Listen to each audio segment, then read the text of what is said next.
Hey guys, and welcome back to the channel. I'm Zmore the Dan DPS, and we're back with another video. Now today's video is a special one. Obviously, if you've read the title and or everything else, you know it's a build video about Wendigos. Now, there will be little timeline things on here, so if you want to skip to the actual build, the weapons, all that kind of stuff, feel free. But we're going to go into a little bit about Wendigos here. Now, what is a Wendigo?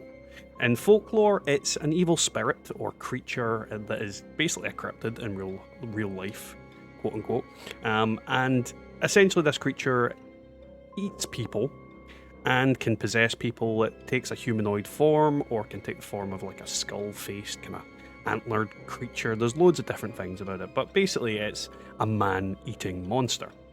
In Appalachia, however, and in Fallout 76, it is a very different creature. Essentially, they are people that have mutated during the bombs dropping, but a prerequisite to their mutation has to be cannibalism. So every Wendigo that you find in game, whether it be a lore-based Wendigo like Earl Williams, or I forget the name of the one that's in the Wendigo cave that's one of the members of the Gormons, they've all partook in cannibalism. And that is a very important factor with the build. So, before we get into the rest of the video, don't forget to like, comment, subscribe, and let's see what I've done. So, as you can see, with the appearance of the build, we have went for the Crypt Crook headpiece, which is an atomic shop item. We are also wearing armor pieces that can either be green or be turned green via the ghillie suit attachment that I've got on there. If you don't have the ability to make ghillie suit, army kind of stuff, well, basically anything with an army pattern. I'm not really sure what other green patterns there are. These are what I had available and what I am capable of making. On top of that, we're using a weapon that is the Deathclaw Gauntlet, which is the closest thing you can really have to a Wendigo's claws. It'd be really cool if I could somehow get them on both hands, but that is what it is. So this is kind of how we attain the appearance of a Wendigo. It's not perfect and it's not 100% the best, but it's the closest that I could physically get to it, and I'm quite happy with how it looks and how I've ended up. So first off, we'll go into the weapons of this build. The first is the Gormond Large Deathclaw Gauntlet with faster swing speed, and the second is, when to get out of here, because I haven't named the first one, is a Vampire's Swing Speed Deathclaw Gauntlet. Now, I do also have a Furious Deathclaw Gauntlet, just for the fun of it, but the reason we're using Deathclaw Gauntlets is because it emulates the claws of a Wendigo. The reason I'm going for a Gormond one is Wendigos are typically cannibalistic creatures, so being full of health, full of food, full of water, all that kind of thing, adds to the roleplay aspect of it, I suppose, the kind of nuance of it.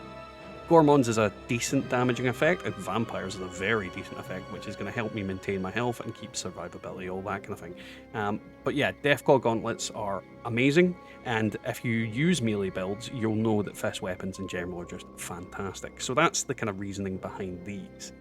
Next up, we have the armor. Now, I have two different sets of armor that I will typically use for this. The first is Unyielding. Now, these are the kind of things that I would typically look for on the armor.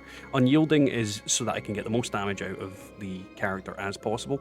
The action refresh speed is because I want more, action points.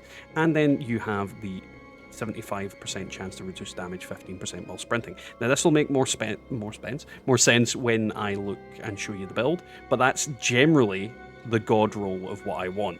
The same would apply to the Overeater stuff, and as you can see, I've got a full set of Overeaters, but in a lot of cases, I don't have the god rolls that I need. So it isn't a perfect build, but essentially what you saw on that Unyielding piece is what I want on the Overeaters. Now, the reason I'm going for Overeaters as well is obviously because of the fact that, again, cannibalistic creature, and you get a big whopping 6% damage reduction. Now, if you add all the pieces together, that's 5 pieces times 6, you're getting around about 30% damage reduction. Add that in with all the other different things, and it adds up to quite a significant amount. There is also the fact that with this, you've got, the Unyielding thing, but it depends on what I'm really doing and what I'm wanting to do and how I'm wanting to play the build. It's just a slight thing that I can change out and play around with. Alrighty, so we're going to talk about mutations. The first one is Adrenal Reaction. We're getting extra weapon damage at low HP. You do get a reduction in your HP as well. It doesn't really matter too much. This one I can kind of use on and off. Obviously, if I increase my health to full, I can be a bit more tanky, but at the same time, this kind of set is probably best used as bloodied. We then have Bird Bones for the agility and the reduced fall speed, Carnivore, cannibalistic build, Egghead for the intelligence, thus XP, Grounded, well, I don't use guns, so the energy resist is perfect, Healing Factor for that health regen, and typically I don't tend to use chems because I'm lazy. Marsupial, if you're not using Marsupial, what the hell's going on? Plague Walker, well, they're cannibalistic monsters. I kind of thought a poison aura was a cool thing to add to them. Scaly Skin, again, damage and energy resist, Speed Demon, movement speed, and a hunger and thirst increment, which I think's cool because, again, cannibalistic monster. Talons for unarmed damage and bleed damage, Twisted Muscles for melee damage and the chance to cripple. Gun accuracy does not matter for this build. So I think, yeah, that's the mutations I'm going to go with, and I think they all work lore-wise and are pretty cool. Now we move on to the actual build. So because this is a full melee build, there are things like the ammo weight reduction perks I've went away from. I'm just going to be chucking all ammo that I find. But what we have on here is Martial Artist, Incisor, Blocker, Iron Fist, and Strong Back. Now all of these are to help give me the best amount of damage as possible, as well as giving me damage mitigation and carry weight. Because of just the way the build works, I like having carry weight. Then we've got Grenadier. Now, I'll go into more about explosions in a little bit, but that's pretty much there because of that.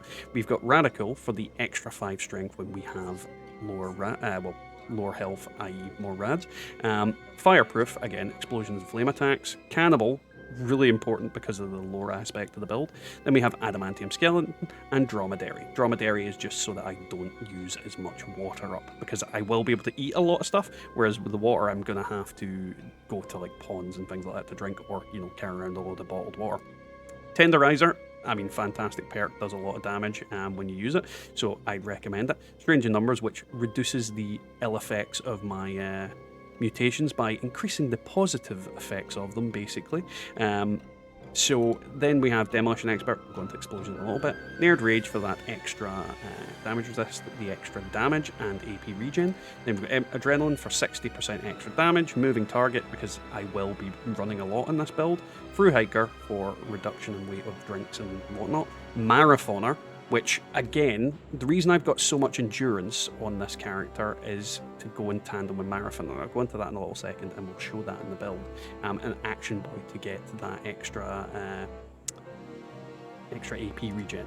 Then we've got our usual kind of things: Slash Freak, Starch Genes, Ricochet for mitigation, and Serendipity, giving us 15 strength, 2 perception, 11 endurance, 4 charisma, 8 intelligence, 15 agility, and 11 luck. Now, an interesting thing I'd say, the more endurance you have, the more HP that you have. It also reduces the amount of AP you use when you're running, which also means when I have high agility and Marathoner, I'm using barely any AP to run, so I can just constantly run everywhere. And that's the kind of thing I wanted to do with this build, is just be like a complete psychopathic Olympic sprinting monster. And that's, again, the idea behind that. On some of the armor pieces, you can also get things that help reduce the running AP cost. So in some pieces I've got it, in some pieces I don't. It's kind of all down to personal preference. Now, legendary perks, this is where it really gets important. This one I might change out later for another legendary strength, or, well, a legendary perception, for example. It's not going to be perception, it's probably going to be something like intelligence or luck. But either way, that's maybe a placeholder. Taking one for the team is really important. Obviously, it's not as important as the other ones, hence why it's only level 1. But once this is maxed out, it's going to be giving you a huge amount of damage that you'll be able to use, because most enemies will be targeting you because you're melee. Then we have max strength, just for the extra perk points. We've got Exploding Palm, which is nearly fully complete, which will give me 20% chance to trigger an explosion when I hit an attack with a fist weapon, which is a 1 in 5 chance. and it does a lot of damage. It's like the biggest way of killing large groups of enemy.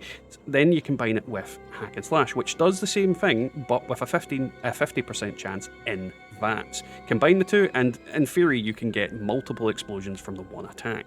And then obviously luck on there. Now, these two are the real important perks. Everything else doesn't really matter too much. I mean, taking one for the team, I would argue, does, but at the same time, it is just not as important as these two, and obviously getting more perks with these two.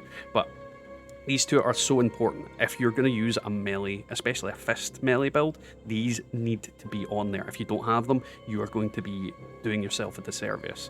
Either way, that's what the perks are like. So we're going to demonstrate this build, starting off with running capabilities. As I showed you guys, I've spec'd this thing so that he is fully capable of running like an absolute juggernaut. And I maybe put a timer on the screen of how long it's actually taking him to run, because that would be interesting to see. As you can see, I'm just going and going and going. I'll ignore these guys, they're not really much of a threat to me. I can just keep running all the way past, all the way around this this railway, without having to stop. And that's the kind of benefit of this build, is that you can just keep on running. There's no real reason for you to tire out, to stop, to do any number of things. You can just run all the way, and we get to about here. Now, it's a fair distance, just for one run, and then, as you can see, we regenerate AP pretty quick. Now, what we'll do is we will swap to the Gourmet Deathclaw Gauntlet, and we'll let you see the kind of things that we do with this weapon. I mean, this guy, we're getting fairly decent damage, and if we are needing to do anything, we can just crouch down, have a snack. And you see, that regenerates health as well. Now, the biggest problem with this build is that when you're eating and chewing on somebody's, well, raw face, you are going to accumulate rads. So you're in this kind of complicated battle of trying to whittle down rads while gaining it up at the same time. It depends on the way you want to use it. You can use this full health and just go full gourmet, or you can use it with unyielding and be less in that kind of vein of things. You don't need to eat constantly, that kind of thing. But it just adds a kind of RP perspective to it, I suppose. This extra little layer of things that you can do. And it just adds some interesting insights to how to play this character. Now, in the last section, I was using my Overeater set, so you would have noticed that I wasn't doing as much damage as possible. Here we are using the Unyielding set, which is going to give me a chunk load of strength. And as you're seeing, we're getting a lot of extra damage on these super mutants. They're going down relatively quickly, and Unyielding is by far the easiest way to get the most out of your damage with these type of things. On top of that, you're going to be killing things in about 2 to 3 hits. Don't get me wrong, against the Queen, yeah, you're not going to take her down that quickly, but you will be doing, you know, relatively okay damage. I think I typically get like 400 crits on her, but I need to look into that to be certain of it. And as you're seeing, you're tearing through super mutants relatively easily. They're not really being able to damage me, and the biggest threat to you is honestly you're not paying attention to your health, just like any unyielding build.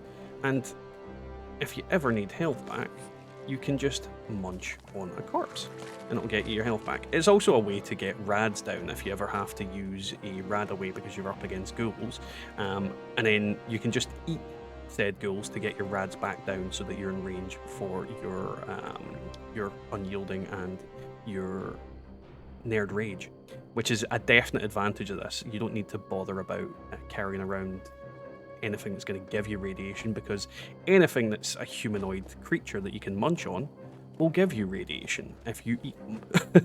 It also is just cool to watch, if I'm honest, like the kind of like eating animation. However, it does sometimes bug out, and if you need to have your weapon not equipped in order to make it look like you're eating.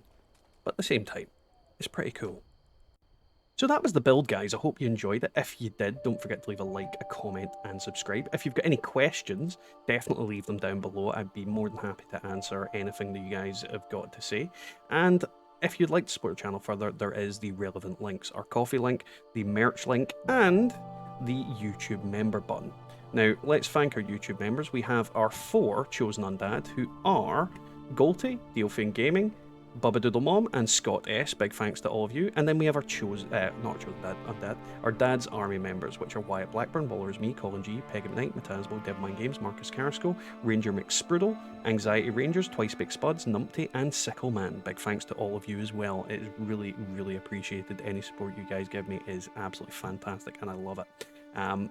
So yeah, today's video, it was one that I've been thinking of for a while, and the biggest problem I had was trying to get the Overeater's armor and all the bits and pieces. It's surprisingly oddly hard to get certain things at times, but I feel the build is relatively effective. I love the aesthetics of it. I love the kind of idea behind it. Don't get me wrong, it is not optimized. It is not the best build in the world, and it's not a build that I would say will tear down gods. But the thing about Fallout 76 is we don't need something like that. If you're wanting to have fun, if you're wanting to play a character, if you're wanting to RP, this is a kind of thing that I would recommend you do. Go out, pick something, and try and make a build about it. And that's why I did the Wendigo. Pretty cool creatures. I absolutely love the lore behind them and the kind of idea of them. But either way, I hope you guys enjoyed today's video, and we'll catch you next time in the Wasteland. Beware the Wendigo.